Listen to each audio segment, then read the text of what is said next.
Hello and welcome once again to Baked Beans Garage, where you can lead a gift horse up the stairs but you can't make him drink. Here's my 1.8T swapped Mark II GTI. You may notice it's slightly crashed, but now that the donor shell is almost ready for all these goodies, it's time to start peeling it apart. So let's get into it.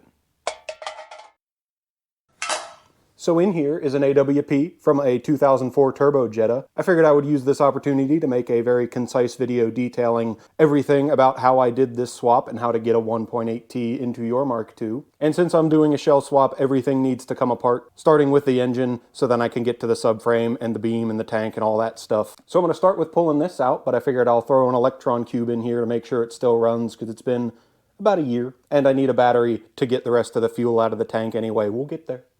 We'll see if it starts.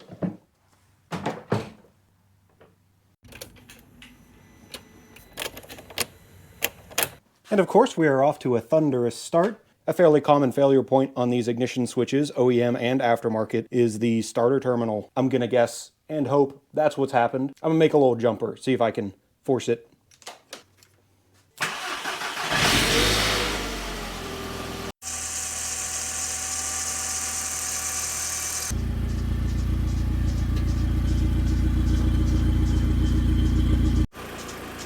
This is a new noise. I believe that to be a faulty bearing in the timing tensioner. Also worth mentioning, I do have the cheapest immobilizer defeated ECU that I found on eBay, which also means I can two-step like a Mark IV smooth brain kid, but given that mystery noise, I don't think I want to slam it off the two-step limiter, but it will shoot a nice hefty flame. We'll get there when it's done. And as you may be able to tell from the state of the shell, I was upside down for a bit. Mercifully, I had the presence of mind to cut it off immediately after landing. Also, the oil pressure warning light has flashed since the day I finished the swap. It's kind of comforting. I like it at this point. I do have a mechanical oil pressure gauge, and it seems happy. And obviously, I have to pop the tank out. You can see there's some gas in there, so I'm just going to snip the feed line off into a jug to drain it that way. Also, the thing with the starter was completely staged. That was not my first guess.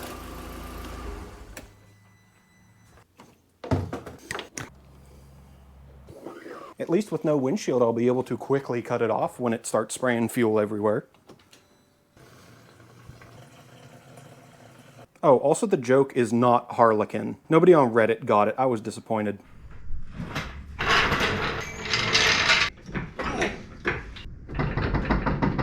That's new.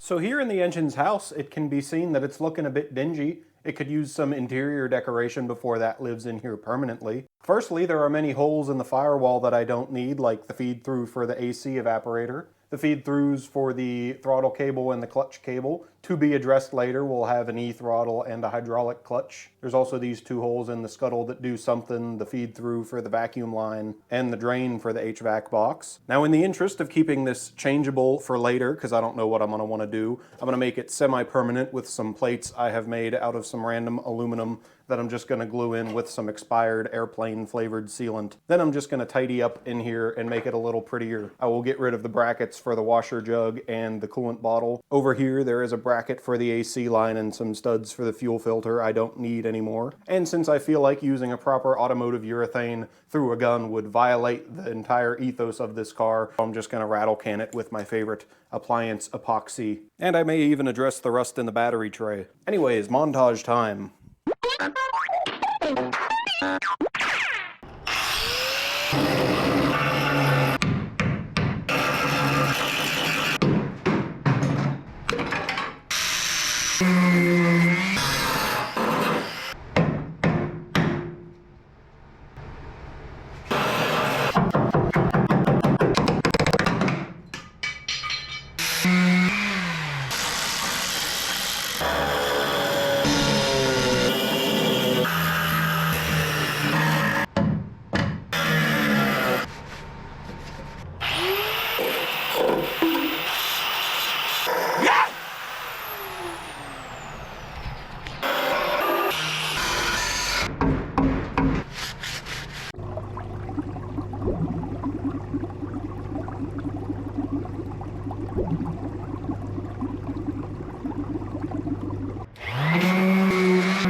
So onto the engine and transmission. I don't really have anywhere to bolt it up yet, but I did catch the chinchilla from another video coming in here at night and putting the suspension together, so I have coaxed him into putting the subframe and the cross members in, and then I'll come in afterwards and plop that whole lump down in there. But since that asshole insists on painting every damn thing he puts on a car, that's liable to take a minute. So in the meantime, let's go look at the engine. So here is the lump in question, what makes the wheels go round. This is a very bog standard 1.8T, or marketed as a 20 valve turbo in Audi products if you're fancy. Now of course variants of this engine came in a whole bunch of different cars across the whole Volkswagen family, Volkswagen, Audi, Seat, and Skoda, meaning they came in Golfs, Jettas, Beetles, Passats, A4s, A3s, Cupras, Ibizas, Boras, TTs, Jettas again, and I think Leons, and maybe Civics. So this engine in particular is an AWP, which was sold here in the US in Golfs, Jettas, and Beetles. AWP, coincidentally, is one of the more desirable ones, because it has a KO3S turbo, variable valve timing, I think forged in kernels, maybe, the big intake ports, and a few other things, although that is only because I got lucky and found a 2004 Jetta to pull one out of. I would have taken whatever I could afford. I think I paid $400 for that whole donor car. So as mentioned, not much has been done with this, and not much needs to be done with it, because it ran pretty good. Now most of this video is going to cover pretty much any 1.8T what came out of a transverse configuration car. I have never dabbled in trying to take one out of a Passat or an A4 and trying to stuff it in a Mark II, but across the board there are many problems that all 1.8Ts have. One of the big ones is the plastic water necks that are all over them originally. Those like to warp and crack and do a bunch of evil stuff, but you can get aftermarket replacements what are made of cast aluminum fairly cheaply. This is not the original coolant temp sensor from the Mark IV. We'll talk about that later. Down here is a little block-off plate what I had to make for the EGR. And since this was a Mark IV, it originally would have had power steering and an air conditioning compressor right here. Of course, that has been done away with. Fairly easy to delete those on these engines. You just hack the bracket off right under the alternator and get a shorter belt what fits. Also unaltered is the teeny little tic-tac spoolie boy what came on that Jetta. It is a KO3S. I think that means it is a hybrid turbo. It has the hot section of a KO3 and the cold section of a KO4. I don't know. Apparently it's pretty good. At least when I put it together a few years ago, this turbo was nice and healthy. There was no play in the shaft at all, so I won't be interfering with that in this video. Also, it can be seen down here. That is where your vehicle speed sensor would have gone. But again, I'll talk about what plugs into there later. And if you're vaguely familiar about these cars, the only thing you won't recognize is this transmission mount, what is made out of an old Chevy bumper. Normally I'd say, it works, but it doesn't really. There are fitment issues that we'll address here, but more on that later. And since it's out of the car, now would be the time to put a fresh clutch in there, but I kind of just did that like 3 years ago, so that's going to stay in here. What I put in was, I believe, a Look rep set? I don't know, something good. It is the standard Mark IV dual mass flywheel, which may give me problems later, but oh well. I spent the money, it's in there, it's staying. I don't plan on making any power more than factory at the moment, so it'll be fine. But since this is a used engine going into a project car, I will still give it the usual treatment, and we'll have a peek in here. Fram filter for some reason. I guess my standards have improved since then. Well, there is oil, so we're off to an excellent start. So even though it ran fine, this engine is still a bit of a mystery to me. And of course, the best way to find out how healthy it is to look in the oil. So here I have an alternative can opener. And at this stage, you can get a fairly good idea. If you have any big long slivers of metal or whole rod bearings, you will see them. Keep in mind the oil flows from the outside to the inside, but from here we can extract this and squeeze the oil out of it and get an even better look.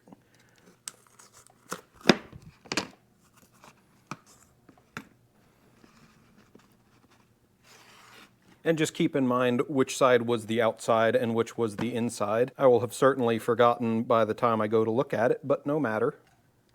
And there's obviously very little you can do to avoid making a mess here.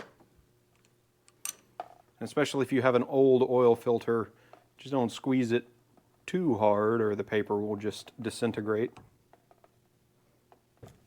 And with that oil gone, for the most part, we can peel apart the pleats and have a look-see in there. While you do this, you'll see a lot of these little black specks. Just try to crush it with your thumbnail, and if it mushes down, that is just a carbon deposit. Two little sparkles right there. More carbon here. I suspect a previous owner may have not kept up on their oil changes as they should have, because there's quite a bit of carbon in here. And maybe every 6th or 7th pleat I see a tiny little speck of glitter, which I'm going to address by just not caring about. This still looks fairly healthy. But if you find any big long slivers of metal or big chunks, or it looks like a bachelorette party has occurred in here, you may want to consider taking your engine apart more. But based on this and the fact that it ran fine, I'm going to say it's good. So let's go put it back in the car. And while the oil filter's out of the way, I also want to change the crank position sensor. There are only a few things in the engine bay, save for something like an unscheduled disassembly of a rod bearing, that'll leave you stranded. This is one of them. I also noticed that there are no markings on this sensor, which leads me to believe it is a cheapo aftermarket, which of course is no good. So these are a very common problem on pretty much any Volkswagen product that has one. Luckily, when your car doesn't start or when it dies, it'll immediately throw a check engine code, so you can plug in your scanner and figure that out pretty quickly. But in those cases, it is not the sensor itself that fails. Oh, I just saw the markings. Never mind, I'm still going to replace it. So this is a very typical crank position sensor for pretty much any modern internal combustion engine. Doesn't matter make, model, year, even fuel type, you're going to find something like this and something like that. What's going on in here doesn't really matter. Just know that this knows and can tell the ECU when there is metal near it versus when there is metal far from it. And if we look into the hole in the block where this mounts, we will see what is called the reluctor wheel. Here I have a very crude drawing of one such reluctor wheel. We will see that there are teeth in it, except for here where there is a flat spot. So depending on what type of sensor this is, either there will be a coil in here and these teeth will be slightly magnetized, or this will be fed a constant AC frequency and these will not be magnetized, and that coil will be able to pick up the difference in inductance when there is metal near versus when there is metal far. As mentioned, that doesn't matter. Just know that there are usually 3 wires what talk to the ECU, and that's how it knows when to spit out the spark and the fuel and whatnot. Now, of course, this is only going to fire every other rotation, so to know which rotation it is on, it will also need to have a camshaft position sensor, what will talk to the ECU and make all the sparks and juices happen. Now, the reason for this whole whiteboard segment, I guess it didn't really need to be a whiteboard segment. No matter, the problem is pretty much never going to be in this end. All that is a coil, maybe a magnet, maybe a transistor. There's not that much to break in there. However, the lead coming off of it, this is subject to heat and oil and vibrations and whatnot. So over time, that is going to degrade, and eventually the insulation will degrade to the point where these wires will short to each other and make all kinds of mess. That's why when these start to go bad, you'll have intermittent spark. It'll just die randomly. Sometimes it won't start. You give it a wiggle and it'll start again. But of course, quality of materials is going to play a big part in how long that lead lasts. And because of that, I will be sticking with OEM, although a bit pricey. Give me some oil, please. Also, since it is going in a Mark II, this will be buried behind the front engine mount. I don't even remember where this mount goes in a Mark IV, but I imagine it's also in the way. And since mud wasps will make their home pretty much anywhere, I will also introduce the oil filter, this time from a proper manufacturer. And I always pre-fill these, but this will be temporary. Really? Mal, of course, is a German company, but everything is getting outsourced these days. That doesn't mean it's junk. I still trust the brand. The crank position sensor still says Romania, so I feel a little better. And with that, the engine is ready to go in the car, for me at least. Now, if you're doing this, your transmission is not ready to go in the car. Now, if you want, you can use your original Mark II 020 transmission with the linkage shifter and the cable clutch. I didn't want that, so we're using the 028 from the Mark IV. Now, I fabric-cobbled my own transmission mount, which doesn't really work. There are a few manufacturers what make something you can just bolt in, but I didn't feel like doing that. I had some scrap in the pile and no money, but that's besides the point. Another big issue back here is the diff outputs on a Mark IV. I think they're 108 millimeter. I don't know. They're not the same as the 100 or 90 millimeters you have on a Mark II, what you will need to do is get diff outputs from a Mark IV TDI, so an ALH car. For some reason, they still used the 100mm inboard CV joint. Now, if your Mark II is one of the ones that had 90mm inboard joints, you will need to find axles for either a GTI or one of the variants with 100mm axles. Since I'm starting with a GTI, that is not an issue. All I had to do was slam some diff outputs from a TDI on there. And don't worry, if you've taken one of those off an 020 before, it is not as bad. It is just a bolt in the center instead of that clip that you need the special tool for. Speaking of mounts, all the 4 cylinders Volkswagen made, they all had the same patterns. So back here, that piece is straight off of a Mark II. And while we're back here, we can see the hole that was broken off of this engine in the donor car. Not sure how someone managed that. But this whole mount on this side was broken off of the engine. I have no idea. There's still the bolt broken off right there. Luckily, I don't need any of those holes to go into the Mark II. Also confounding, when I pulled this out of the donor, the timing was jumped 3 teeth. I don't remember forward or backwards, but according to the internet, that is a death sentence and bent valves for the AWP, but this one was fine. I don't know, did I count wrong? Did I get lucky? Who's to say? Forgot to mention earlier, this is where your engine code will be etched. As you will see, mine is blank. That means someone did something with this head. It's probably remanufactured. And speaking of question marks, the donor car had like 240,000 miles on it. If you know these engines, you know they just don't last that long. So another reason it's a mystery. No matter, let's see if the car is ready. So it looks like he got pretty far. There is suspension in the car front and rear, and I even have a place to bolt my engine when I am ready. However, it's going to be a lot easier to put all the brakes in now while the engine is still out, and I don't feel like doing that. So I have ever so kindly laid out some parts here in hopes that I can get the chinchilla from the previous video to spawn in and do all that while I do some other stuff. So I'm going to set the camera up and just hope something happens.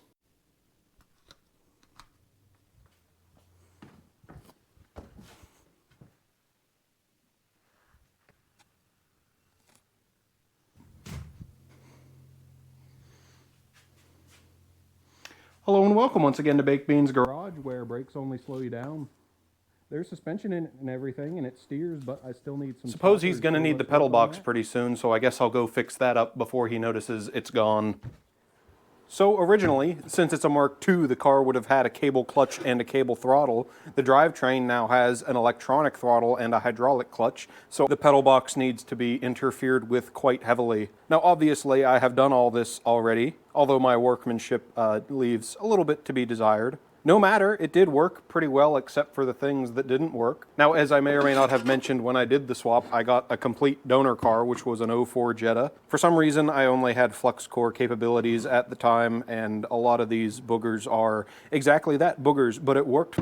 Now, what I'm not going to talk about in this video is exactly how to position this, because this was done entirely with the iChrometer. But again, it works well, so just, I don't know, pause it and slap your ruler on the screen. With the E-throttle pedal, I just gnawed what I needed out of the Jetta and grafted it into here. However, when I did this, I thought the brake pedal sat here at rest, and you want your accelerator a little down past it so you can have a little brake pressure and heel toe, doing that with your foot to rev match and whatnot. And I like doing that quite a lot. However, at rest with the master cylinder in the car, that sits more like... So heel toeing was very nearly impossible with this setup, which I don't like. Now I have gone and measured the protuberance of the rod from the brake booster, and I found it to be roughly 15 centimeters from the firewall, which is going to make it sit right about there. And if you don't know, this is how you adjust these brake switches. You just yank it.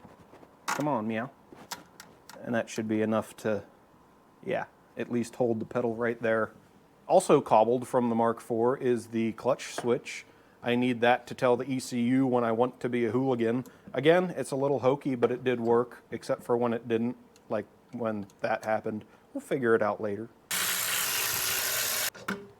This master cylinder is from a B3 Passat. I believe I looked it up under a 91 Passat, regardless of engine. They make it convenient because they already have a fitting for a remote hydraulic reservoir. And then you just have to plumb it to your slave cylinder, which I think is also from the same car.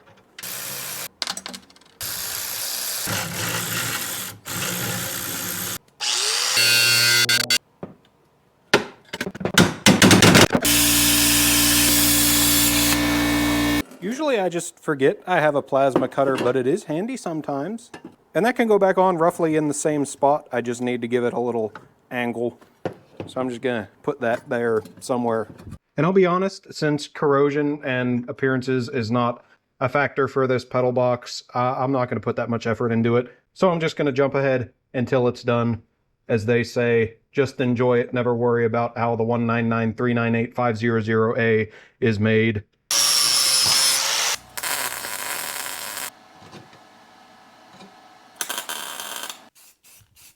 And now that you're back from Googling 199398500A, I hope you enjoyed the joke.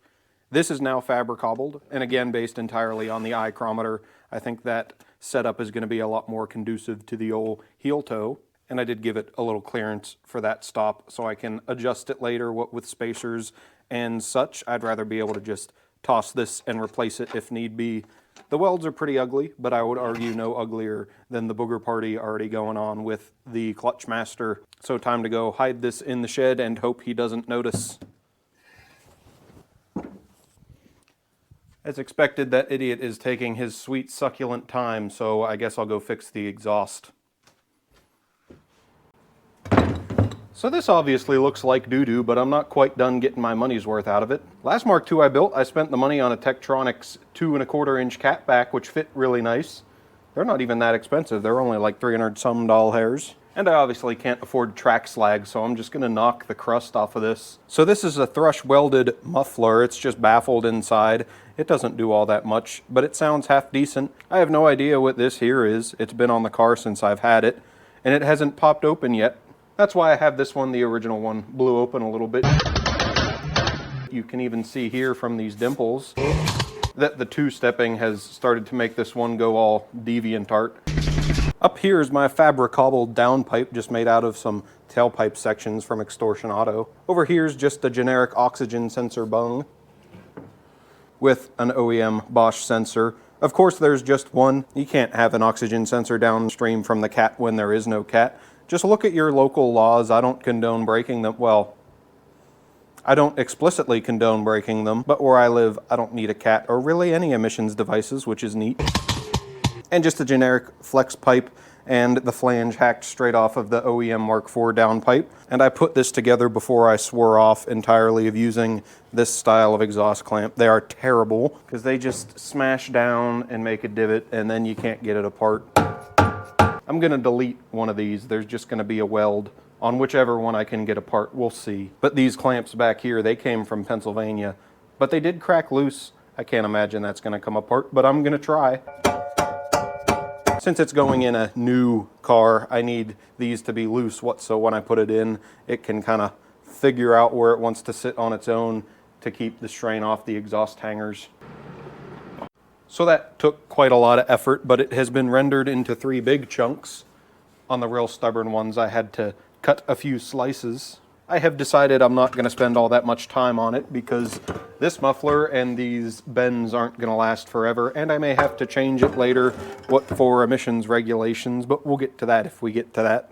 So I'm just going to undo the real crusty bits and throw it back in the car as is. You can see here this weird looking dog that is thrush. This was an aluminized muffler, what has some kind of aluminum coating, I guess. As you can see, it holds up like doo-doo. This is only 3 years old, and I'm not even in the rust belt. This is pretty pathetic. But it was only 40 bucks, so Anyways, I'm gonna knock the big chunks of crust off, and I think I'll be able to get it back in the car in this state.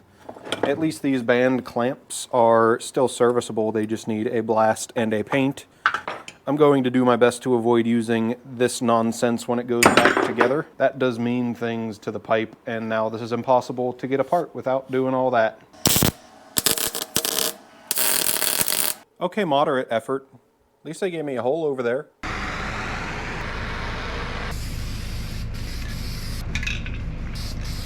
So I'll call it a strategic conservation of effort. It's going to go back in just like that. I think I have made it decent enough to get a few more years out of it. This needs a hanger welded on, so I'll need to hang that in the car and eyeball it. And for exhaust hangers, I have found these in my parts hoard. Those are going to work way better than any OEM Volkswagen stuff.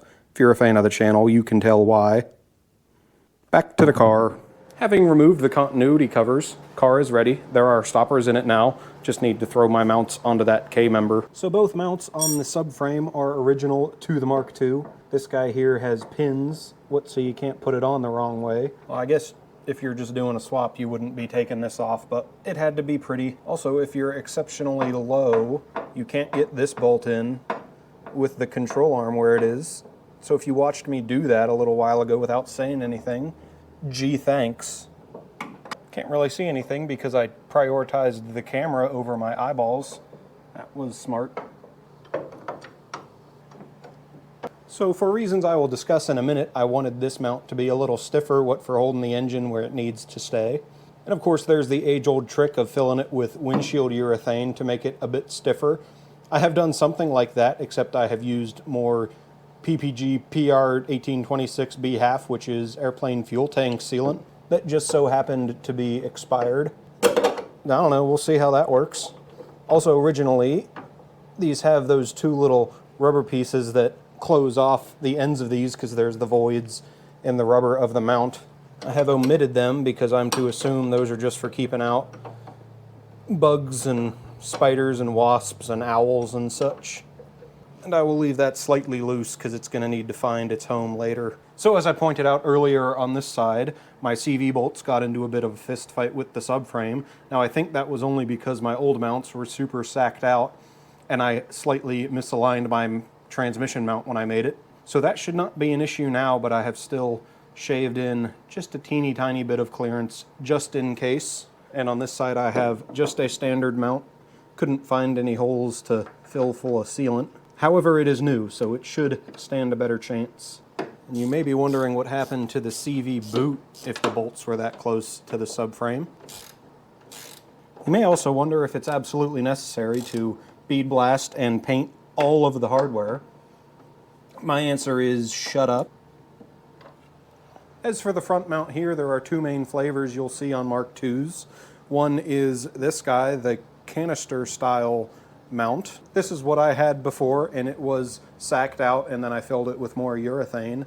I can't seem to find much information or any parts to put a new bushing in there, and everywhere I look it up I only see the other flavor, which is this, a biscuit style mount. But given that I can still find this bracket pretty much everywhere brand new, I'm guessing it was a standard practice to change that guy to this guy. There are a few other details about this front mount I had to work out with my noggin earlier, and I'm not quite sure how well this is going to fit yet, so I'll detail that a little better once the engine goes in. Speaking of the engine goes in, I'm pretty glad I just happened to walk around this end of the engine. I forgot I broke 3 of my downpipe studs when I took it apart. That would have been a pain. I think it's still going to be a pain, to be completely honest.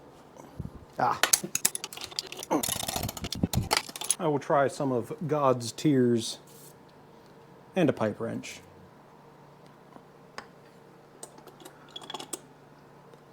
Notice I'm using a ratcheting pipe wrench. I'll take some of the tedium out of it. I quite enjoy how beautifully simple the design of the pipe wrench is. Same operating principle as a sprag clutch. Google that if you don't know what that is. Just goes to show how it can be a pretty durable mechanism in the right application.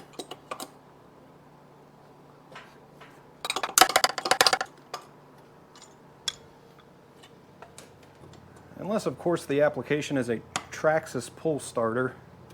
That must be something else entirely.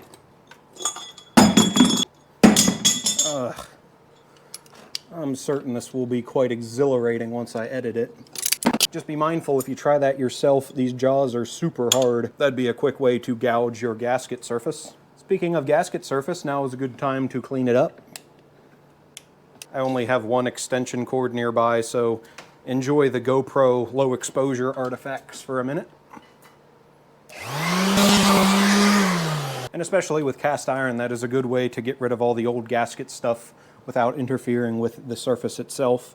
Maybe don't do that on a head gasket though. And to reinstate, I know L-Ring is an OEM for Volkswagen. I don't know if it was for this part. This is just a standard turbo mounting kit, stock to the Jetta. It gives you your studs and your nuts and all the gaskets you might need.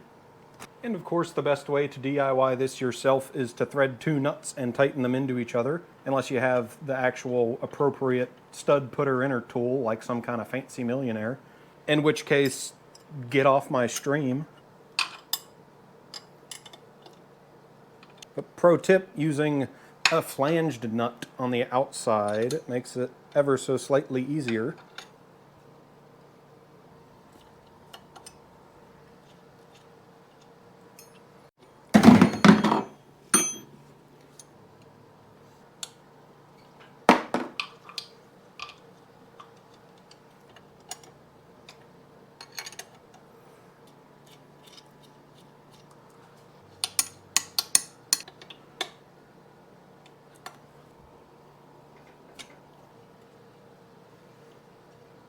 And as long as I can get it in without freight training these into the firewall, we should be good.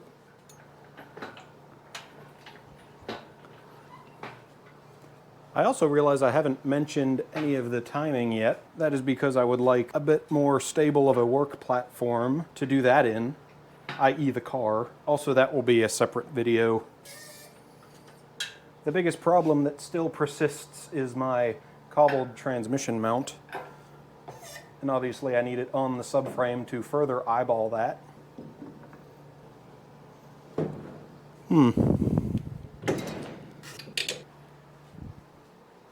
And unlike the Mark IV, on a Mark II, the front engine mount captures the starter bolts. The Mark IV, the starter mounting bolts thread into the block, and I believe they are an M12. To work around that, I don't know what this little bracket is for, but I only now remember having to get rid of it because it hits the oil cooler hoses. One moment, please. And that's as pretty as it really needs to be. I'm sure it'll only get worse.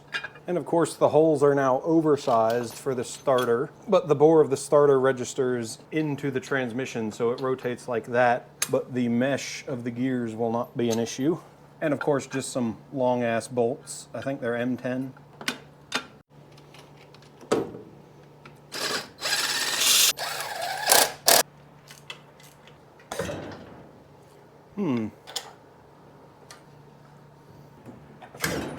Also, just remember the bumper bolts aren't in, so it kind of put all the weight on the 2 little bolts holding the cross member in. Not to worry. I threw on some old bumper brackets just so that doesn't fall out of the car. So obviously it is now geographically almost where it needs to be, but there is still a lot left to do. But all the rest of the work I need to do on the mounts, I can just support it from below. But this means the crane can go away.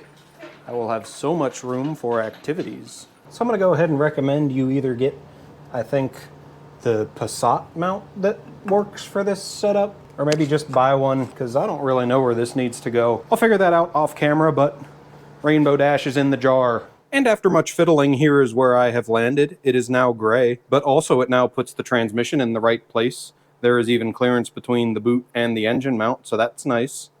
I still think it sits a little bit backwards from where it would on an OEM or an aftermarket mount, but whatever, there is clearance. I used the lightning scissors and some welding, made a little whoop-de-doo in the back and moved the bolt hole back. I also spaced it up off of the pedestal with some custom fabricated little discs, which definitely aren't from an angle grinder. No need to worry about it. But with the engine actually fully bolted into the car, there's still a lot of peripheral stuff, what to make it go zoom. And I think I will start with the fuel system for no particular reason. This is nothing special, just a standard Mark III tank. I think it came out of a 97 Golf. If you have been looking into doing this swap, you know that the Mark II only has a low pressure fuel pump in the tank and then the high pressure is somewhere else. Or if it's a diesel or carbureted, there is no high pressure fuel pump. The easiest way is to just get a tank out of a Mark III because the shape itself is exactly the same. And the hole's bigger, and there's the mount at the bottom for the sending unit. I'm sure you could retrofit an aftermarket pump into there, but this lets you use OEM stuff. And since a Mark III is just a heavier Mark II, the tank goes in just as the Mark II tank came out. Although, side note, if you are starting from scratch, it will help to take your Mark II's tank out before putting in a Mark III tank. I find that to make it easier. Also notice my immense discipline in not painting it.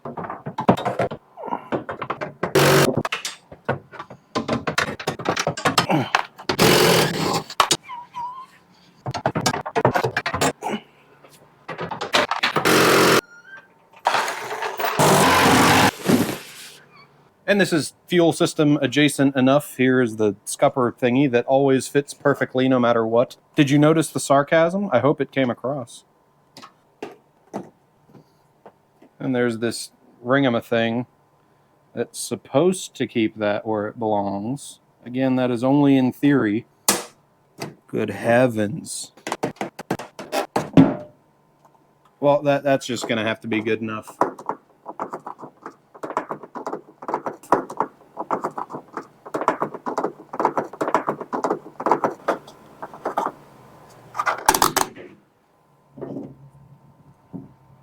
And if you're wondering why I'm putting this mismatched fuel door on my half-ass rattle-canned quarter panel after making the underneath of the car look absolutely pristine, just wait till you see the rest of the bodywork. That one's stripped out. Cool. Deal with that later. Moving on to the feed line, this little area in front of the tank where you would have had your accumulator or high pressure pump, depending on what fuel system your Mark II had, I say just go ahead and rip all of that nonsense out, because since the 1.8T uses standard Bosch style fuel injection, we only need a feed, a return with a filter in there somewhere. So here's a little bracket that I made out of something I can't recall that I will just hang off of one of these studs that used to mount the accumulator. And if you make a similar bracket, maybe don't use a ratcheting wrench to tighten it on there, because then you end up in this situation. And the fuel filter I have is a standard replacement for the same Gasser Mark III that the tank would have come out of, to which I have added some anti-chafing tape. And that is fairly cheap and easy because Mark III still used the regular barbed fittings for all the fuel lines that make it fairly DIY-it-yourself friendly.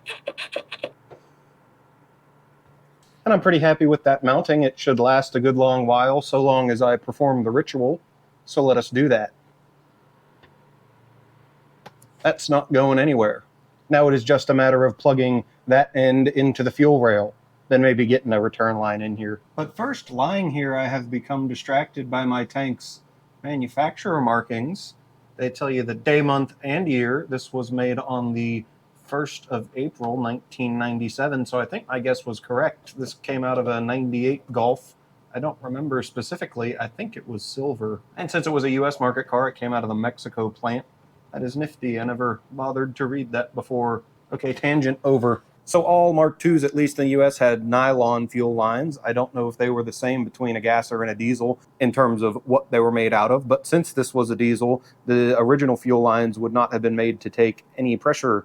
And of course, Bosch-style fuel injection, we now have a high-pressure system. So if you have a CIS Motronic Digifint car, you could probably recobble your existing lines to work with this tank and pump. But since this was a diesel and my old fuel lines were some such recobbled CIS lines, I'm just going to make new ones. To further complicate things, I just put new floors in this car. Go watch those videos if you haven't yet. So there are no longer the studs where I need them for the fuel line hanger clips. But worry not, I have a solution. And of course, nothing I plan on doing is going to be very sophisticated, so here I have some tubing tools. This is just some generic 8-ish millimeter mild steel tubing. It appears to be zinc plated. It's been on the shelf for a couple years, so if it was going to rust, it would have done so by now. And to terminate those ends, I'm just going to use a standard bubble flare like you do on a brake line, just bigger. I also have this little doohickey, what is a straightener, and that makes it just a little bit more pretty. It'll be nice. And then a cutter and a bender.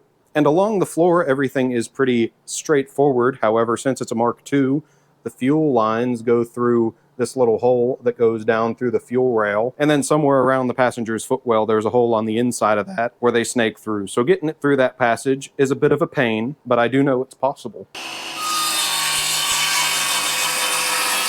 And there's no real good way to do this other than fairly unceremoniously just jamming it down that hole and hoping they come out the other side.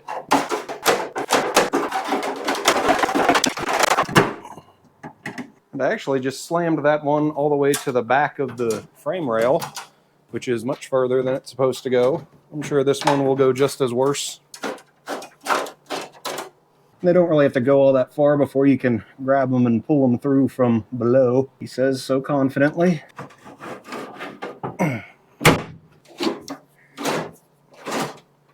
once I get them where I want up here, I can go cut and flare them down below. You'll notice I marked them so I can remember which is which. A rare occasion of foresight for me. And to get it plumbed in up here, you will see that the 18T has little arrows stamped right onto the tubes of the fuel rail that tell you which way the gas goes. And since this is EFI, it runs somewhere at 60 to 100 psi. I'm not quite sure. Just make sure you're using hose that is rated for fuel injection, at least on the feed side. The return side is just a straight line back to the inside of the tank, so it's not going to have any pressure in it, so that is just regular fuel hose.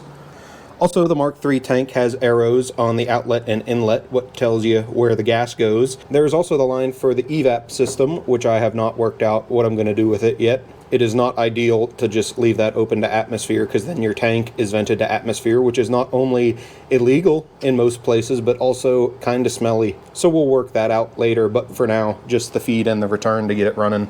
And I'm going to gloss over what I did down here for the most part. I just added some bends and zipped them into the floor with some random nylon 8L clamps that I found. That's just a screw and a nut. I used RTV in case I have to take it apart later, but it should be sealed up to keep my floor made of floor. And if you're doing this yourself, you probably want to get it running before you deal with how it's going to drive, but there is still this hole in the floor, the one area that is yet untouched on this shell. And I'm down here looking at it, so I think I'm going to tackle the shifter next. Said shifter is straight out of the Mark IV.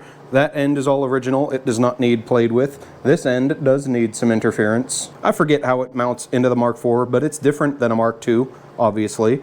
Up here on these two studs, I just put some nuts on backwards to set that down into the tunnel the right depth, and then here is some random foam to take up the gap. That'll all make sense. And then I did an extra bracket back here with more random hardware that isn't very pretty, but it works. And it's actually fairly easy to slam the Mark IV shifter directly into the tunnel without any of this original bracketry.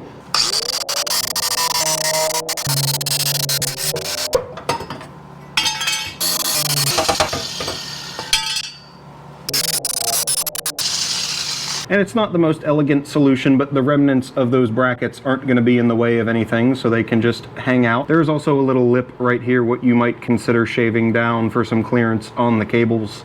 Now to poke the holes from the top. And I forget how I arrived at this the first time, but I just measured what I took apart and wrote it down. Apparently the two holes have to be 20 mm from this forward lip of the shifter hole, and then spaced about 86 mm apart.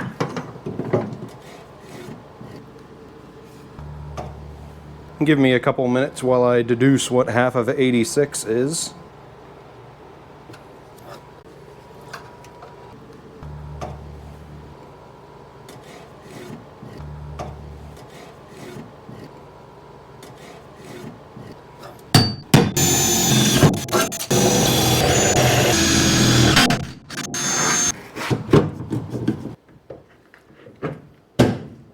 And not sure how necessary it is, but I also made this little bracket to clamp down on the rear end of the shifter box. Suppose it couldn't hurt, but I don't think this guy back here is necessary.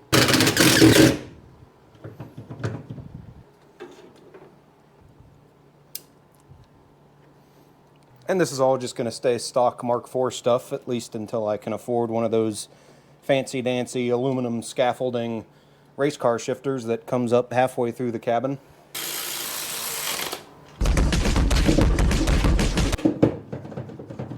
And it's going to need some mechanical protection right about there, but we'll get to it. And since I'm already down here wriggling around, I might as well put the exhaust together.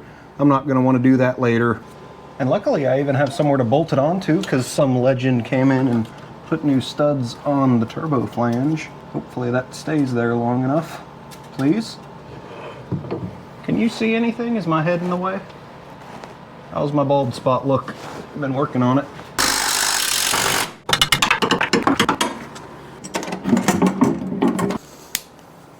Click, click, click, click. And the usual regimen of dish soap, because these hangers aren't quite the right shape, but I think they'll go on there.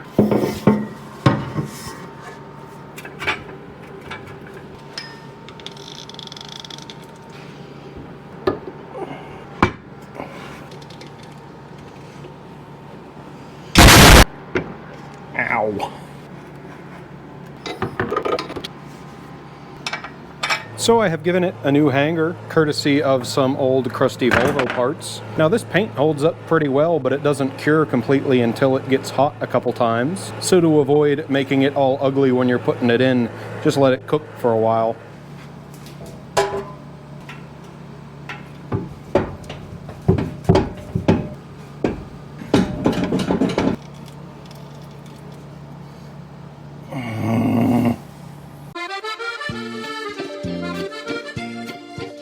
And I'm not delusional enough to think it's going to stay this pretty for very long, not yet at least. But when I two-step and it blows apart and I hear it rattle on the ground, I'm just going to go buy a Tektronix catback like I should have done in the first place. But with those actual proper Volvo hangers in there, it should not be clattering across the beam like it was for 7 years. I also gave the tailpipe a little bend up because it had always been a little bit flaccid. That way it's pointed directly at the eardrum of any toddler that might be standing back here. You may also notice I don't have a heat shield for the reasoning of I didn't before and it was fine. And with that sorted for the most part, it is almost time to introduce some of the rainbow spaghetti, but there is a void here that needs some wires and some coolant plugged into it. So it's time to reintroduce the HVAC box.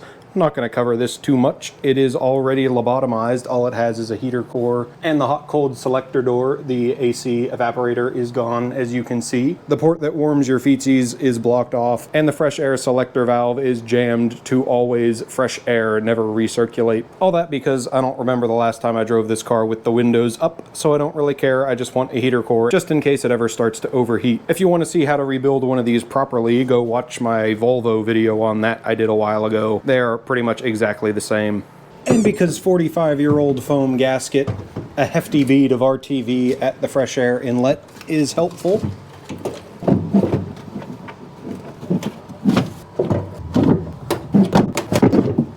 Come on, meow. That's the sound you want. So that's in, but the rest of the car, very much like me, head empty, no thoughts, so I'm going to sprinkle in some of the nerves. And now that's just mucked in so I can work out the rest of the routing that needs to happen in here. I will detail all of the electrics later when it's more put together. And at this point, it would probably be wise to hook it up just enough to start it and see if it runs. But since I'm putting together a setup I know works, I'm going to not do that and just finish putting it together. Which will begin with finishing connecting the transmission to the wheels and then working my way up from there. So, clutch. So as detailed on the bench, it is now in the car. We have a place to put a master cylinder. And to get that to fit, you will see where I had to do some clearancing on the shell of the steering column. That's just one of the pieces what folds up so the column can collapse in the event of an accident. But I figure since that's meant to bend anyways, it doesn't really need to be there. Master cylinder is more important. So as mentioned, this is a standard clutch master cylinder for a B3 Passat, so 90 to 94? I don't know, that might be wrong. It has the same specs as the original one from the Mark IV, what the engine and trans came out of. It is just more convenient to use one of these because instead of the Mark IV's clip-in O-ring fittings, these have standard bubble flare metric fittings, which makes DIY and align yourself much easier. And again, from a Passat, because it has provisions, i.e. a fitting for a remote fluid reservoir. So we can plunk that back in. And to connect it to the clutch pedal, I have used the existing hole for the cable and just made up this little shoulder bolt with a little aluminum sleeve on it. And of course that is a nylon locking nut. And to get the juice to the slave cylinder, this is just a off-the-shelf pre-flared line because I did not have a good flaring tool at the time.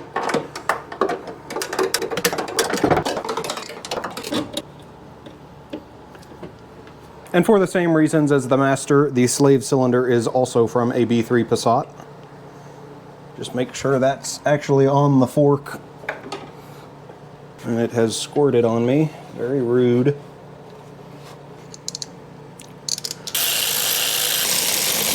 And you may notice a problem. This used to be a hard line plumbed directly between the cylinders. That's no good. The engine does move a bit. I just ran out of motivation the first time and slammed it together like that as a proof of concept, which ended up being kind of permanent. But that very much was a time bomb. It probably would have cracked right at that bubble flare eventually. Now, annoyingly, the fittings on both of these cylinders are M12x1, which is kind of unusual. Most clutch fittings are M10, so I have had to get a custom line made at a hydraulic shop. And the other end of this is just some AN fitting, because that's what they had. So I just need to snip that off and add a flare. So that ended up being slightly shorter than I had intended, and it was not because I forgot the union nut the first time I did the flare. It's because I forgot the union nut the first 2 times, but it's in there. So to finish the clutch system, obviously we need some juice going to the master cylinder. I believe on a Mark IV it would have been tapped into the brake fluid reservoir, but I really don't want to poke a hole in my brake reservoir. Plus it's already full, so oh well. To solve that, here I have a universal generic reservoir from Willwood. Previously I had it up here on the firewall somewhere around there, but I don't really like that, and now I need that hole for something else. And you'll see that I have mocked up all of the stuff that needs to go in the scuttle. I think I'm going to put it right there next to the ECU. I'm just going to stick a hole right there and hack up this bracket a little bit to just use it as a mounting flange. And with any luck, there will be room for that hose around the fuse box.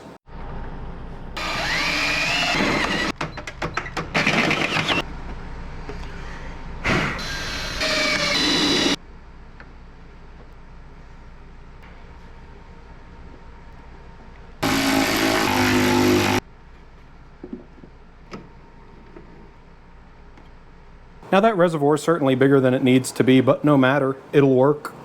And I have now plumbed it into the master. I had to give a little extra clearance on the fuse box bracket, but that plumbing has all worked out to my liking. Where is it?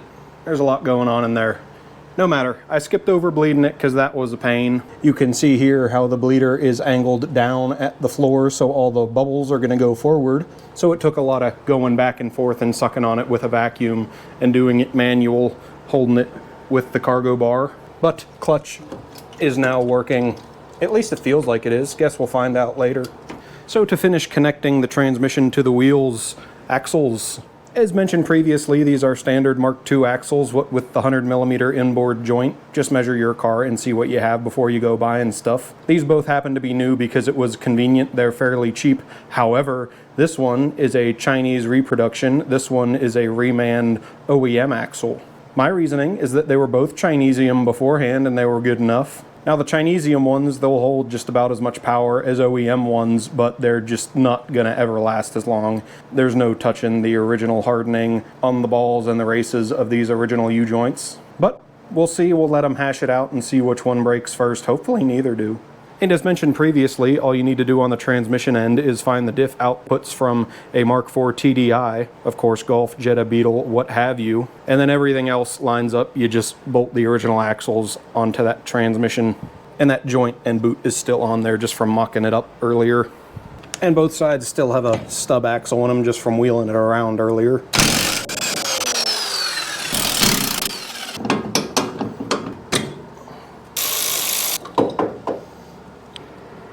And it doesn't seem to matter how many times I do this, this part always makes me look like an idiot.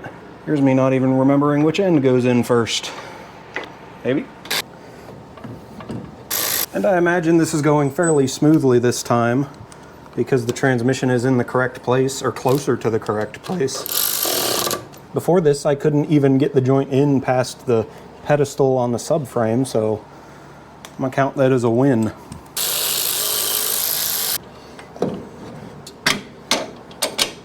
And of course that axle nut will have to get torqued once it's actually on the ground. You're right. And I'm not sure what the torque spec is on these. I'll have to look that up, come back and ignore it later.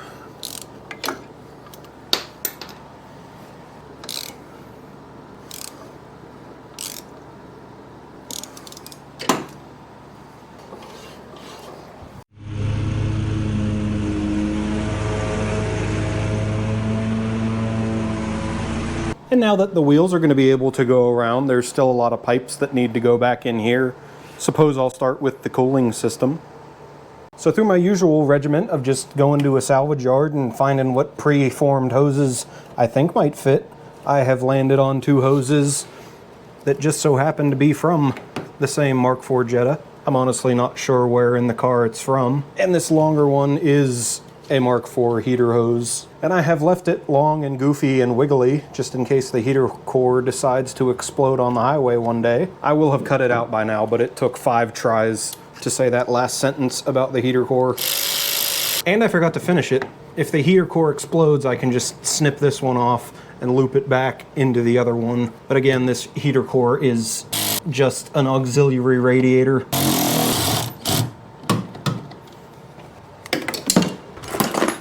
And I do want to change up my intercooler setup, so for the sake of mocking stuff up, I will reintroduce the intake as well, again, straight out of the Mark IV. I don't remember where any of these hoses go.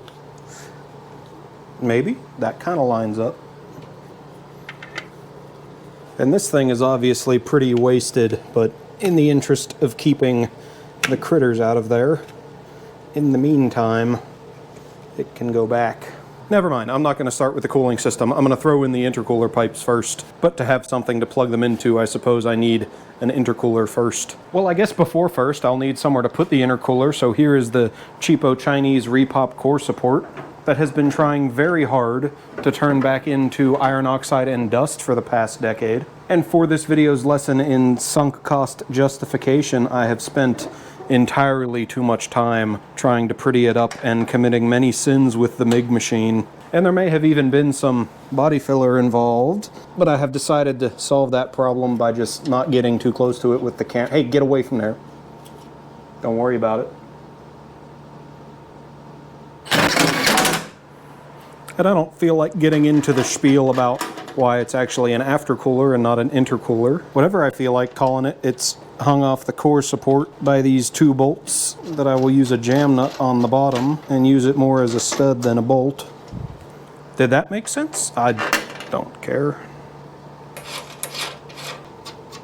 And it will come as no surprise that the intercooler itself is just from some cheapo eBay kit for a Mark IV Jetta. It seems to have survived the accident. Luckily, they're easy enough to test. If you came here for original jokes, move along. And of course, by now I have also forgotten to mention that I had to hack up the core support to fit this. An exceptionally common Mark II mod. I've just cut some of the webbing out of this center brace here, and that lets it sit right behind the grill, nice and stealthy-like. This setup also takes up all the space for an AC condenser, so if you want AC and an intercooler, figure it out. But it also takes up some of the space for the radiator, so that has also had to move back slightly. There is the original mounting hole. I have welded this tab onto the back of this cross member to scooch that back slightly and make everything fit. And all of my boosty pipes are from the same cheapo intercooler kit, and there is already a problem. So this used to go up under the scuttle, but now the engine apparently sits quite a lot higher, so that doesn't fit. Nice. I'm sure there's somewhere to somewhere that I could measure, but that would make me a cop-out. I'm just going to eyeball it. And a chop saw is the right way to do that, but the death wheel is more my tax bracket. That's more better, almost. And obviously using a kit for a different car, hacking it up, you're going to get rid of all the beads that came with it. And you may have seen me use these before. These are a pair of diagonal cutters, what had a crimper bit in the middle. You just hack off the cutty bits, and then that is a nice cheap carpal tunnel inducing bead roller. You just ever so slowly go around and just gnaw on it until there's a bead. And obviously that's quite bumpy. I'm going to have to go around again, but just for demonstrations. Now for the bit that comes forward to the intercooler. This is the old piece. It used to snake down around behind the radiator, up in front underneath the cross member, into here with this big elbow. And that was all just to avoid the battery. But the battery will no longer be an obstacle. We'll get to it later. So this will also need some hacking and slashing. But since this is Baked Beans Garage, the radiator is not ready to go in and needs significant interference first. So here's what I was using. It's just a standard Mark II GTI radiator. The Mark IV has 2 electric radiator fans, one of which is a 12-inch, one of which is more inches. This is the only one that fit, and I kind of grafted it into an original Mark II fan shroud. This could barely keep up in the summer. Also, it's kind of ugly if you can't tell. So I'm just gonna slap in some generic 12-inch fans. But of course, to make that work, I will need a new shroud. But if you're a fan of the channel, you know I am a hoarder, and I may or may not have had to do this a couple years ago on a Jetta that I made. So I just need to make that out of metal. You may be wondering why that radiator is upside down. Keep wondering, or go look at my thread on Vortex. As for the issue of something to chew this out of, I may or may not have complained in the past about the absolute atrocious quality of sheet metal that you can buy at the Hardmore store anymore. I don't know what it is, something really bad grain structure. It corrodes a lot faster than anything you're gonna find in pretty much any production automobile. So naturally, we want to cut it out of something that came from a car, and I think it not fitting in the frame. Most poetic to use the old roof from the GTI. Don't worry, I'm gonna save the sunroof part.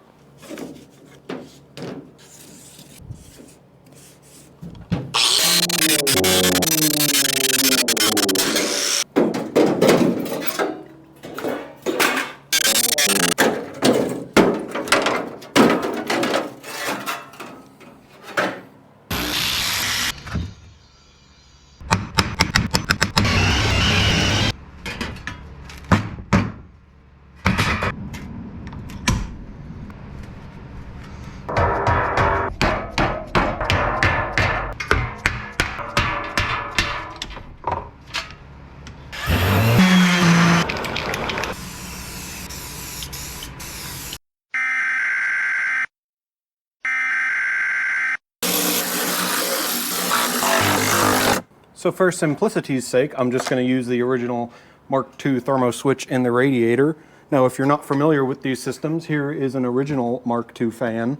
You can see the motor has 3 terminals, as does the thermal switch. So here is how that circus works. You have your 12 volts in to the thermal switch in the radiator, and there's some bimetallic strip nonsense that makes that know how hot the coolant is. And when you get to a certain temperature, you'll have voltage out of the low speed, and that'll drive the fan slowly. And if you keep getting hot when you get to a different temperature, I don't know what that is, you'll get power out of either the other one or both. I don't remember. It'll make the fan go faster. And the other terminal on the fan, of course, is a ground. Now, these fans are only a single speed. And if this were a Mark I, I could just plug right in to the existing fan. Alternatively, I could use a Mark I thermal switch, but since I already have this one and I know it works, I'm just going to reconfigure this by tying both of the thermal switch outputs together so it's just a single speed and it'll come on at the prescribed lower temperature. And this will work obviously because these move a hell of a lot more air than the original fan, and I don't suspect it'll ever get to the higher temperature. Hopefully, we'll see. Now, there is the concern that when these fans kick on, they're going to draw quite a bit of current, because an electric motor, when it starts up, it draws a whole bunch of current at first, and then that tapers off as it gets up to speed. So hopefully, the rest of the electrics and the alternator don't mind that too much. But if that comes back later, I will figure out a way to add a delay relay to one of the fans so that one kicks on at a time to mitigate that. And there are aftermarket fan controllers you can get that'll do that automatically, but that involves spending money.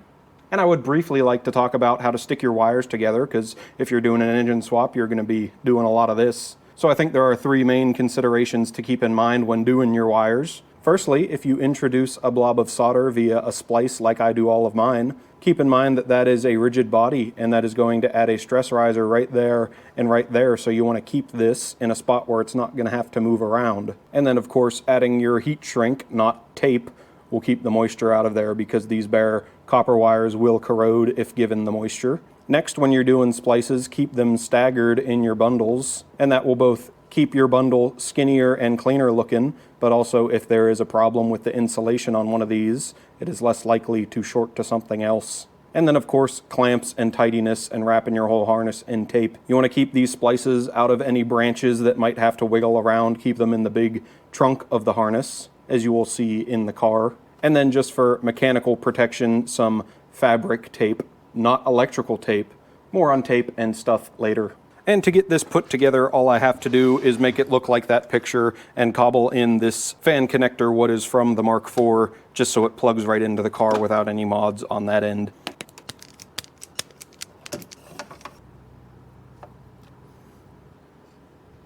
And another important thing to keep in mind when you're soldering, you are heating the base metal to get it hot enough to melt the solder. You're not trying to melt the solder directly. That is how you end up with a cold solder joint, also known as not a solder joint, because that is how solder works. It bonds with the base metal when it gets hot enough. And it can mostly be done by the TLAR principle. That looks smooth and pretty, so about right.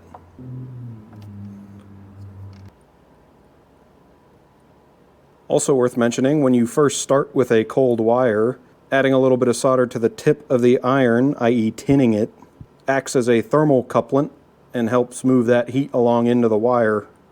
But if you go to put solder on your tip and it just rolls right off and doesn't stay, that is because your tip is either dirty or too hot.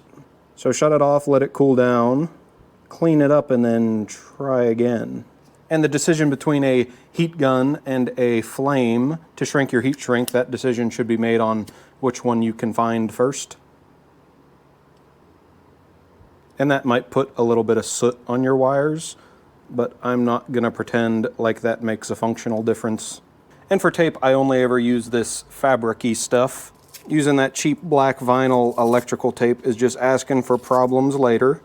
Not only is it more difficult to take off, but it is far too rigid and it doesn't breathe. So that could make worse existing stress points in your wires, and it'll also hold moisture in. Of course, this stuff will get wet, but it will also let the moisture back out. And this just looks way nicer, much more OEM. I wonder why this is what they use for the OEM stuff.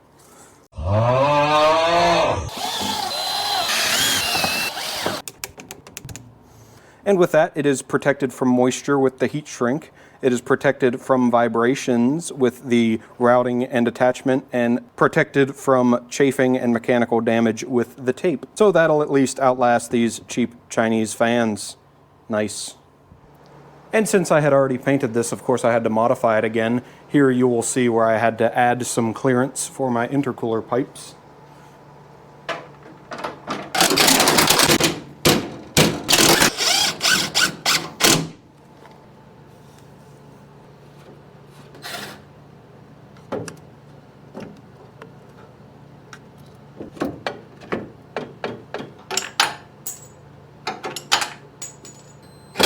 And after much fiddling, there is a mount on either side.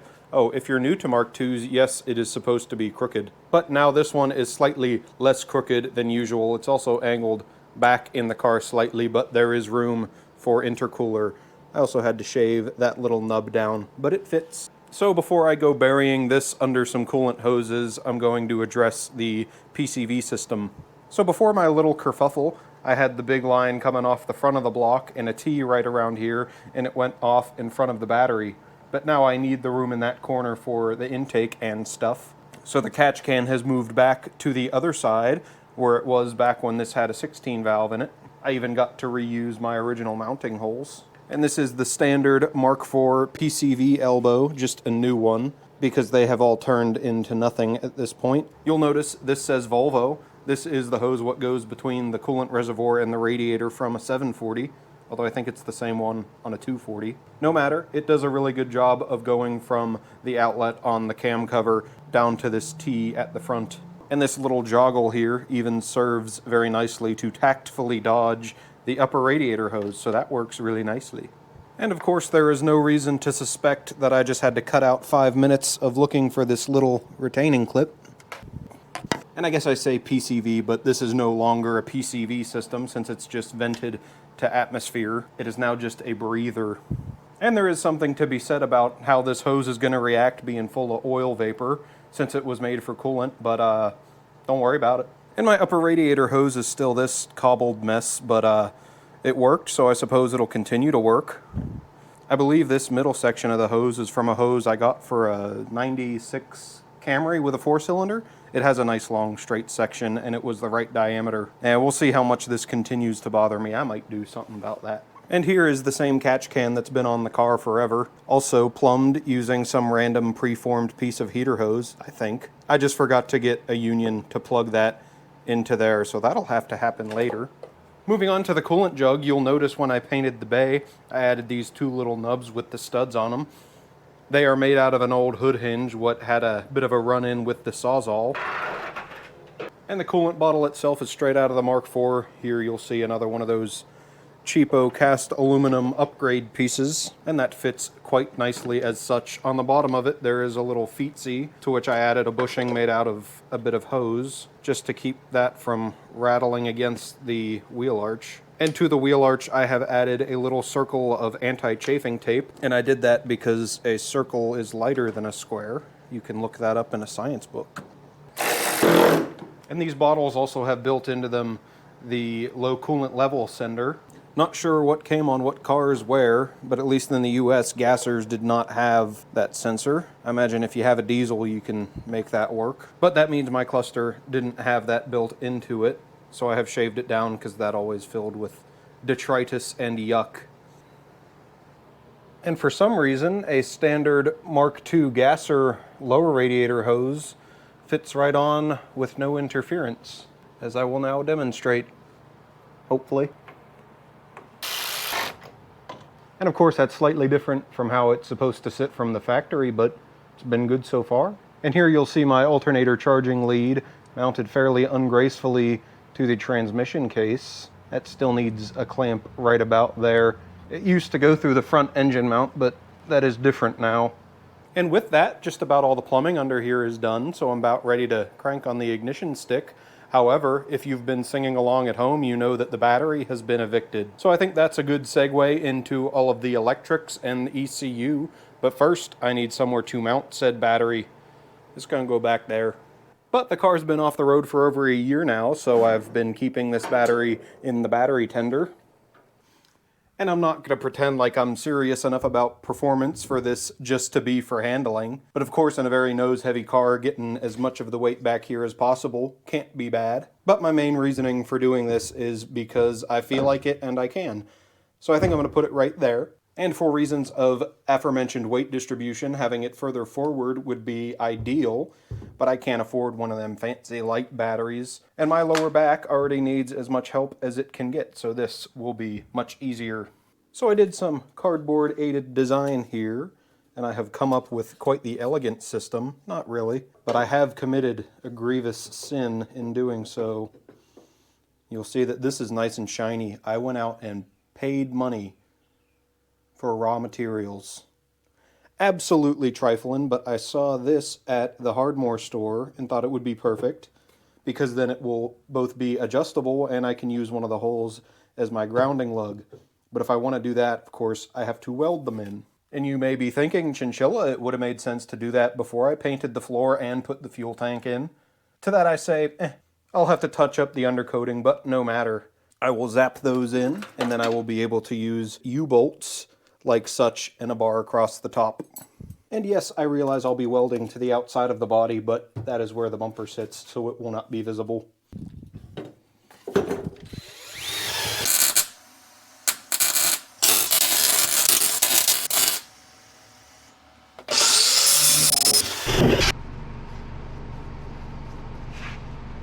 And yes, I did realize that that kind of obstructs the bumper bolt, but my ichrometer indicates that we'll be able to get it in. Someone on TikTok said I talk with a Letterkenny accent, and the more I talk, the more I hear it. I don't know whether to laugh or to be angry. And here is the apparatus I have come up with.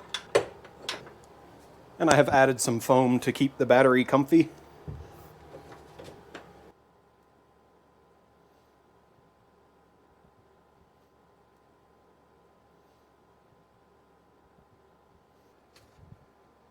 And since the battery is always going in and out of this thing, I have elected to use some quick releases. And I have gone with some no-name China-made ones because I figured how hard could it be? They must be fairly difficult to mess up a battery terminal, but these feel like absolute garbage. So I'll see how well they hold up. Also quick releases because I don't really want to get any tooling down in here, what being so close to the structure. I'll do some kind of insulation when I finish out the trunk, or I'll just forget and try to be careful in the future. And of course that will require some pretty hefty wire to connect it to the starter. So here is some pretty hefty wire. Now ideally you want to use oxygen-free copper because copper is good.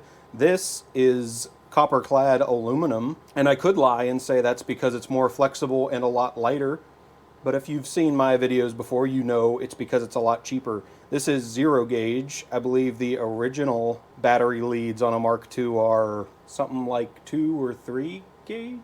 I don't know, I didn't do the research. It looks quite a lot heftier, but being aluminum, it's going to have some more internal resistance than the copper. I think it'll be just fine for cranking the engine over. My only concern is that with that voltage drop, the alternator may struggle to charge it all the way up to 14 volts. But with all that, either it's going to work or I'm going to learn something. I have already terminated this end. I'll demonstrate that later, maybe. And of course, there's no practical way to have any circuit protection on your battery lead, so this wire grounding out would be a pretty much immediate electrical fire, which does sound like fun. However, I'd like to avoid it, so it is in some corrugated conduit, and I've put many clips and whatnot to keep it secure. And typically I hate using self-tapping tech screws, but I think this warrants poking a couple holes. And it's still a mess under here, don't worry about that, but you'll see where I've used some very heavy heat shrink to hold that elbow shape for it going through the firewall. Also in the firewall is some random Volvo grommet that I hogged out to hold it nice and tight. And with any luck, that will help keep those angry positive electrons inside the wire. And up here I just need to tie it in to the starter solenoid, and conveniently the car's original fuse box feed lead will reach there quite nicely, as will the alternator lead, so I'll just have 3 ring terminals stacked up there, and that'll be a nice convenient junction. And I'm sure there's a proper tool to strip these with. Of course I don't have it. But with the copper-clad aluminum, you have to be extra careful about nicking strands. Obviously, they're more fragile than regular copper. Strands are a little all over the place. We'll give them a low taper fade. Like you cut G. And I have a bit of an inventive method for crimping these. And with one like this, with a bunch of unruly hairs, a little zip tie can help keep them corralled. And to squeeze it, I have half of a flaring tool, because one of these fits the barrel of that ring terminal quite nicely. And to slam it on there, I have an old socket extension, what was broke and now is kind of a chisel. And you're not likely to find this method in an aerospace setting, except maybe Boeing. But I have found it to be up to my mediocre standards. And of course you got to be careful again, because those strands are pretty fragile. You don't want to over crimp it. Of course I have no idea what over crimping would look like, but that's not going anywhere. And I imagine this copper coated aluminum is not very corrosion resistant, so I'll slide that heat shrink all the way up. And I think that arrangement will be plenty effective at keeping the weather out and the angry electrons in.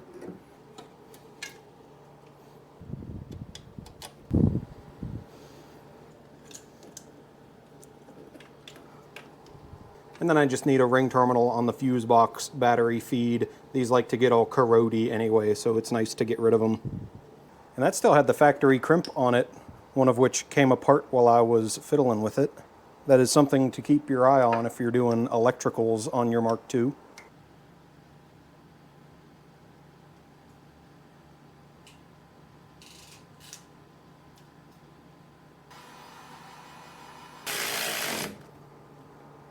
So if the battery was grounded right now, this might be a bit of a dangerous situation, because if I were to crank on that, and there is no big heavy gauge ground for all the current to go to, it's going to find one. Especially if the ECU's plugged in, it'll just fry something. Anyway, speaking of which, I need somewhere to plug in the big heavy ground for the battery, and for that I want to use a nut that is welded into the body for current carrying capabilities. So I think the original battery mount bolt is going to be the best option. Oh, that's way more than necessary. I gotta pretty it up again later anyways. And I have also run a tap through the bolt hole so the bolt can have good contact as well.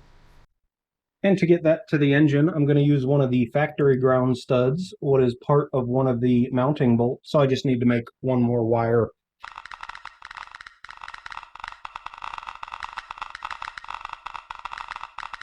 And you'll see that I have run an extra body ground just because I felt like it. And with everything ready to plug into it, let us move along to the ECU.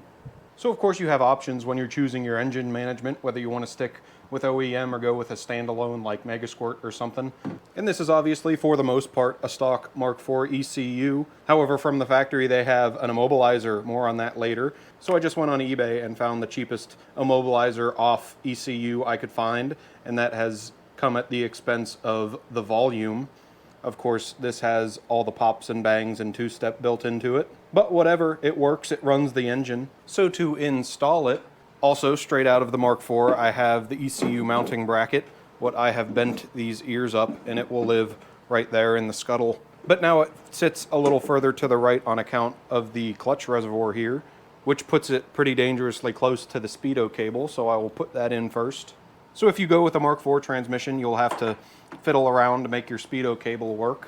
But conveniently, the Mark IV vehicle speed sensor on the transmission, you can just unthread the top of it, and then you have a standard Mark II-ish Speedo cable plug, what takes the square cable and the threaded nut.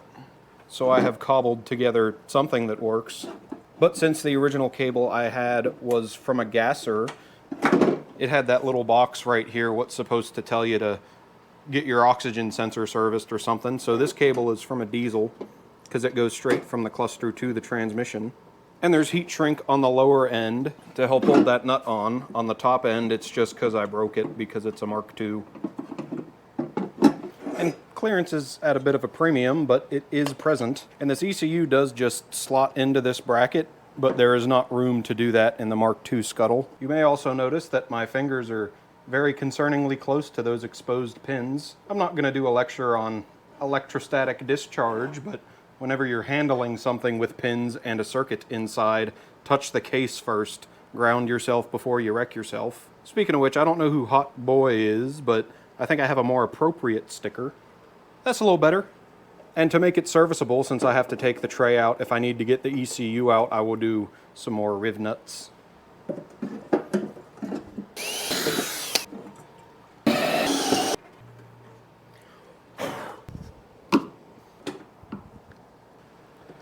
And I'll use some kind of sealant when I put this together permanently, but I want to make sure the wires actually fit first. Probably should have made sure that the bolts fit too. And of course there's quite a lot of yapping left to do about the wiring, but it's about all put together and I'm excited to hear it run, so I think first I will add some juices and see if it goes.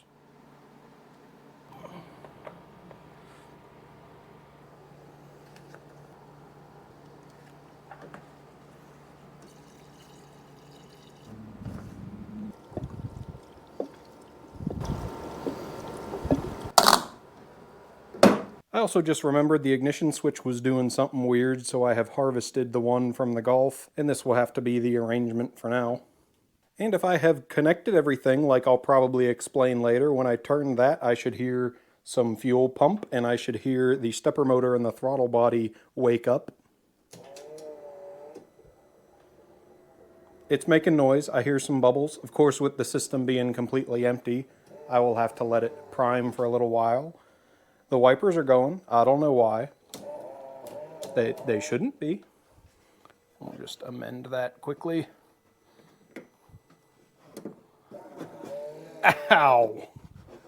Some noise is happening in the tank. We'll cut that off. I believe what I was hearing is the return. The system is now full, so it has smoothed out. And I can hear gas moving around. But since the injectors are empty, it's still going to take a little bit of cranking to get some gas where it needs to be. And that should give me time to see if I build oil pressure and to see if those battery terminals are getting warm. So let us try that. Am I allowed to say bring the thunder? Is that copyrighted? Oh, there is some pressure. But no going. Well, why? Oh, nice and cold. Yeah, that's fine. So visually, the crank position sensor was plugged in. Now it's actually plugged in. I bet something different happens.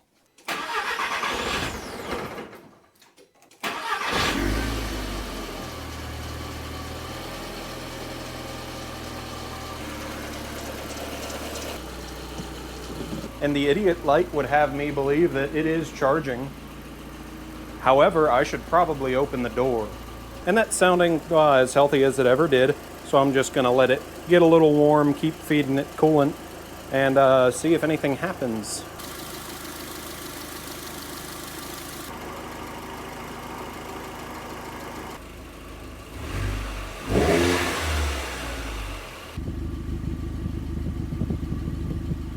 And it stopped taking coolant, so I'll give these a feel. That's fairly hot. That's mostly hot, so I believe the thermostat has opened. I will let the fans kick on, and I will call it good. You may have noticed the tach is working. That is an area of contention with this swap. You may have also wondered what that little red box is. We'll get to it. Oil pressure's nice. I got this because it's green. Needle is climbing.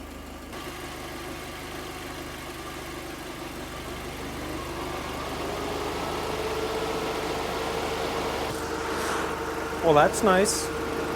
They're blowing air. Hell yeah.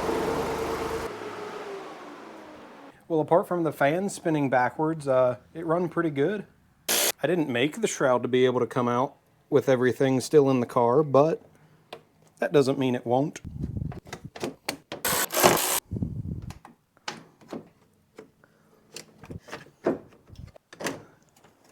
Never mind, I definitely designed it to be able to do that.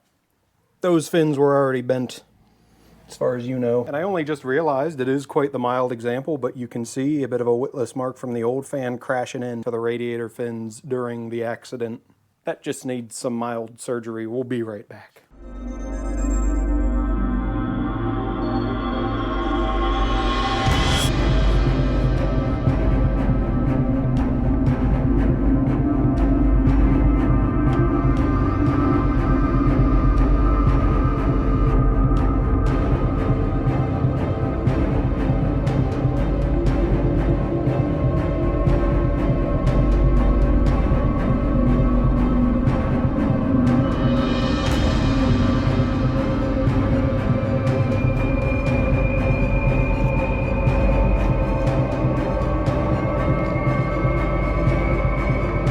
Probably would have been right the first time if I put as much effort into the wiring as I did whatever the hell that was.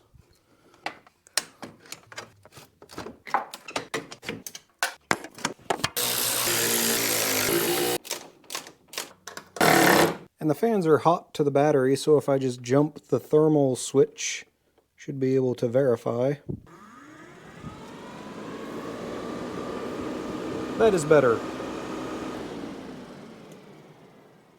And with the fans working close enough to how intended, all that's left to sort is the intake.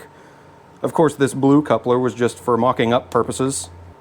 If I had left this standing out like that, it could develop a misfire due to self-esteem issues. So here I have a black one, for keeping the color palette managed. And the thing what I'm plugging into the MAF is just some off-the-shelf intercooler elbow, and a similarly generic pod filter, although less crusty this time. But also to avoid aforementioned misfire, it is also black instead of blue now. And I didn't finish the sentence from before again. This is all that's left to address before I talk about some wiring. And I don't know what I'm going to do at this end yet. This is going to change when my wallet will allow for a bigger turbo, so I don't think I'm going to put all that much effort into what keeps this from doing that. So now there is a nut inside the air filter, but it is a lock nut. Plus, if it ever comes apart, it'll never make it past the honeycomb in the MAF.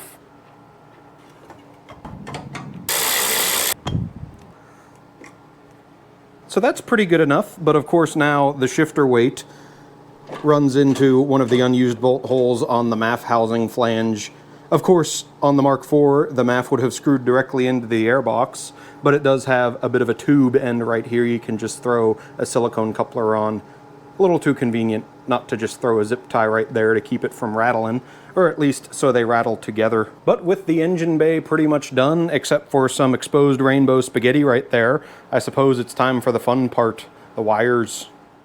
And don't worry, this won't be a guide on what wires to connect to what wires. This video is long enough. If you want to know that, go dig through the forums. This is a very well documented swap. I'm just going to go over some of the big problems you have to deal with and how I dealt with them.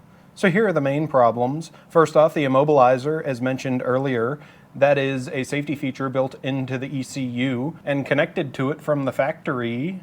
We'll put it somewhere up here. There will be an antenna up at the ignition barrel, what will talk to an RFID chip in the key. So if you start the car and it doesn't see a response from the key, it'll cut the engine back off. So if it starts real quick then dies immediately, that could be an immobilizer issue. That is just coding that needs to be done in the ECU. Now, I haven't made the investment to figure out how to do that myself, so I just bought the cheap one on eBay, what makes all the noise. It doesn't matter, it works. And then with the immobilizer defeated, all you need to give it is the 12-volt signals and the grounds and the powers and whatnot that you need to make it run. Another circuit that needs to be lobotomized is the fuel pump. From the factory in the Mark IV, it has a fuel pump on signal. So when you first turn the key on, it'll prime the fuel pump and then cut it back off again once there is pressure so the engine can start. I don't remember specifically why, but I couldn't get that to work, so I just didn't. I just deleted it, and now the fuel pump runs whenever the ignition is on. And all I had to do for that was to take 12 volts and shove it directly into the control coil for the fuel pump relay. Now, this is also possible to do on a diesel. Diesels just have a glow plug relay instead of the fuel pump relay. I believe it is just this jumper here you need to add to a diesel fuse box to make it a gasser fuse box and just throw a fuel pump relay instead of a glow plug relay in there. Again, I did that a couple years ago. I'm not tearing it apart for demonstrations purposes. Speaking of pointing at this book, this is a Bentley manual. If you don't know about these, you should go get one. If you're doing a swap, you're going to need it. There are many very extensive and detailed wiring diagrams in here for any flavor of Mark II that you might have. They do have a bit of a learning curve, but once you're used to reading them, they are very helpful. And the last two issues, at least that I'm going to talk about, the tach and the coolant temp. Now, both of these can be avoided by just using a Mark IV instrument cluster, but yuck, gross, that would look stupid. So first, the tach, that is an issue because the Mark IV uses a digital signal from the ECU to run the tach directly, whereas the Mark II, it's an older style. It takes a signal straight from the coil to run the tach. Kind of an analog signal. I don't know. I got this little red box from S&P Automotive, and I threw it in the spot where there would be an upshift indicator relay. I didn't really care if that worked. I don't think it would have anyway. So I just took the tach signal from the ECU, ran it to one of the pins on that relay base and kind of grafted it into the relay. And now my tach works. The coolant temp sensor is an issue because in your coolant temp sensor, I think that's where it is on this picture. I haven't really used this picture. I don't know why I bothered drawing it. That's the stuff that runs your engine. Now on a Mark III and Mark IV, your coolant temp sensor is actually two sensors in there. One of them that runs the indicator on the dash, and one of them tells the ECU how warm the coolant is. So again, you could use a Mark III or Mark IV cluster for that. No, wait. You could not use a Mark III, IV? I should have written this down. I don't know, something, the Mark IV, the scale is backwards on one of them, so get a Mark III sensor and that'll make both signals work. And then of course there's all the stuff you can get rid of, like a secondary air pump, all the evap stuff. Depending on where you live, it might be legal, it might not be. Like I said, just look at the forums, it'll tell you how to do it. Oh, I also drew my oxygen sensor. Usually there's two of those, now there's just one. And in case you're not familiar, on pretty much all cars, the oxygen sensor close to the engine, that's the only one talking to the ECU. The oxygen sensor after the catalytic converter just monitors the health of the catalytic converter. And since I don't have a cat, I could get rid of that one too. And of course, with that, it's gonna throw codes for all the stuff that doesn't exist anymore. But as far as I know and have experienced, that doesn't trigger any limp modes or anything stupid. So it drives just fine. Now, one thing I'm not sure about yet is the vehicle speed sensor. I know on an ABA, if you delete that and the ECU doesn't see it, it'll limit the revs to 4,500 all the time. Conveniently, my two-step limiter is also at 4,500, and it kind of always cut fuel at 4,500, so I don't really know what's going on yet. I think it was an issue with the clutch pedal sensor. Oh, that's on here too somewhere. I don't know. There are some Mark IIs with a vehicle speed sensor built into the back of the cluster. Hooking that up to the ECU worked on the last ABA car I put together. I don't know if it's going to work here, but I do need to add provisions for that because I don't have it right now. And the clutch position sensor, you saw where that's grafted into my pedal box. And the only thing left I haven't mentioned that I did to the car is the OBD2 port. As far as I remember, there is just a data line coming out of the ECU that talks to just one pin on that, and then there is a ground and a power. So I made a little sub harness that goes to the front of the fuse box to get that ground and power, and the data line just comes straight from the ECU. And that also runs the clutch sensor. And that's just two spade connectors kind of unceremoniously jammed into two of the contacts for some relay. I don't know, it works. As mentioned, this video is plenty long enough. If you want to know exactly what wires to connect to what wires, I will link some of the good forum posts in the comments, and go get yourself a Bentley manual. Anyways, back to the car. So that's what's going on in there and down through there and a little bit down underneath there. And of course we know it runs, but will it drive? Not really. There's a few more things what need put back on, but I suppose to make a satisfying end for this video, we'll at least throw some wheels on it and go put it around the yard.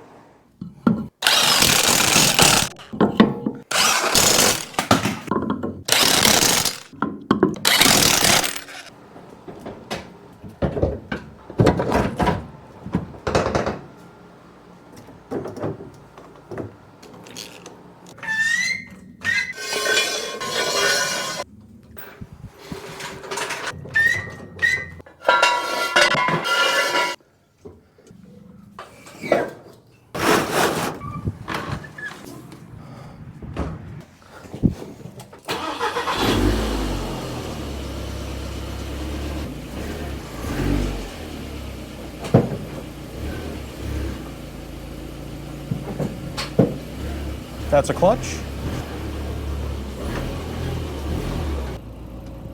I gotta turn the wheel. I'll turn the other key on. That's a little better.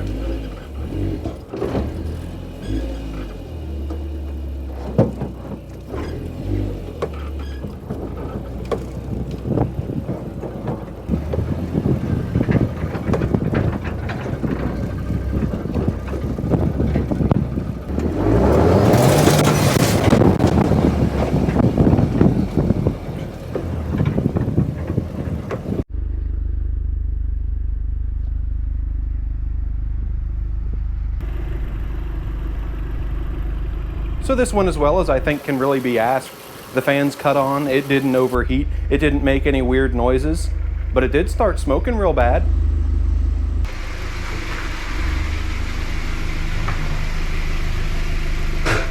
I'm going to gloss over all the panicking and troubleshooting I did. What I think happened is you watched me pull the engine out of the old shell and put it in this shell and then put oil in it. I never drained it, so that's fun. There was way too much oil in it. Ah! And then once it got hot enough, the crank was splashing it around and it was getting up into the walls, and the rings couldn't handle that much oil, so it started burning it. Luckily, there's no catalytic converter to plug up, although I may have damaged my spark plugs and oxygen sensor. No matter, right now I have my little vacuum gun. We'll slurp some of that oil out and make sure my guess is right.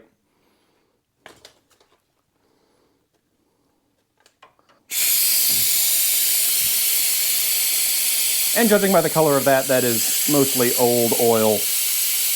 Terrific. And with how slow that's going, I don't think it was really worth it to avoid going under the car. Oh well, I'm committed. I'll even show you the dipstick this time. I promise I know how to read one. So I'll just start it, let it get some heat into it, and make sure it's okay.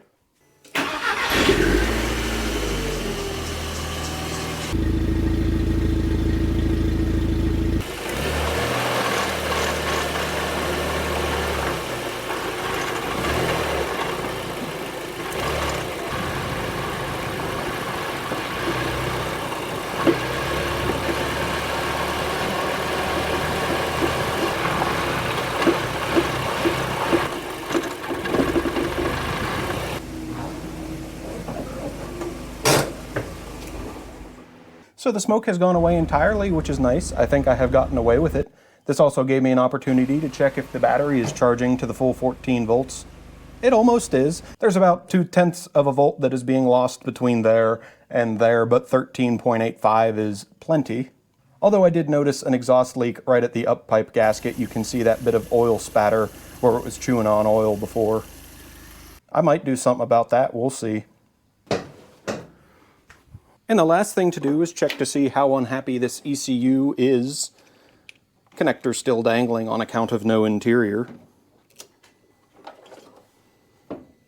Only 3 codes, huh? So we got fuel pump because the ECU doesn't talk to that anymore. That doesn't matter. Evap, that doesn't exist anymore. This one may be of concern though. The oxygen sensor heater should still work. Or maybe not, doesn't matter. Usually I think there's about 13 codes. What, because of all the emissions stuff being gone, but no matter. And nothing pending. It probably just hasn't run long enough to throw all of the codes it's gonna throw, but no matter, it runs good. So once it's on the road, we'll see how unhappy it actually is, but as previously mentioned, seems to run pretty fine. As you'll see, there is still some wire tidying what needs done for my instrumentation. That will be a separate video, but I believe I have accomplished everything I set out to in this episode, so outro? Now obviously, it's still pretty far from done. However, this doesn't have to be shiny like the wagon over there, so all I have to do is throw some screws and bolts back in. So that'll be next time. Either that or the timing, I haven't made up my mind yet, but it'll go back together eventually. Anyways, if you have found this video entertaining or informative or something like that, please do hit whatever buttons you can find down there. I would also like to thank my lovely new Patreon members. If you'd like to see some behind the beans content and all the profanities I cut out of my videos, maybe go over there and give me some money. Anyways, this has been Baked Beans Garage. I am Chinchilla. I'll see you next time.